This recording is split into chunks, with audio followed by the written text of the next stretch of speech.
For about 3 years, I preached at my church through the book of Mark, and I was using the English Standard Version. So I had studied quite a bit of Mark in the English Standard Version.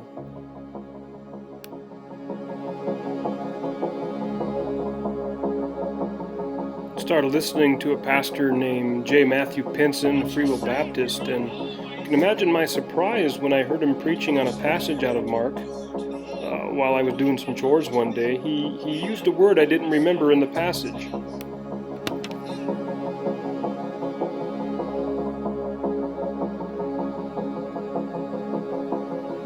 In Mark 10, there's this story of the rich young ruler, or the rich young man in Mark, and when Jesus tells him what he needs to do in Mark 10:21 in the ESV, it says, "And Jesus, looking at him, loved him and said to him, 'You lack one thing.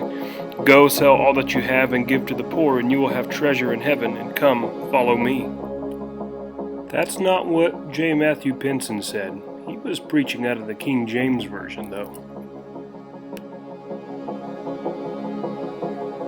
The cross has the final word.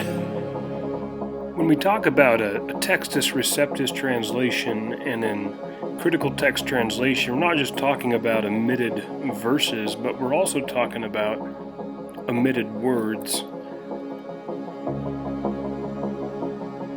And in the modern English version Bible, under Mark 10:21, under the same story of the rich man, we hear Jesus say to the rich young man, "You lack one thing. Go your way, sell whatever you have, and give to the poor, and you will have treasure in heaven, and come, take up the cross, and follow me." The ESV did not have "take up the cross," but I have a feeling if I was preaching out of the MEV, that would have colored my entire sermon on that passage differently.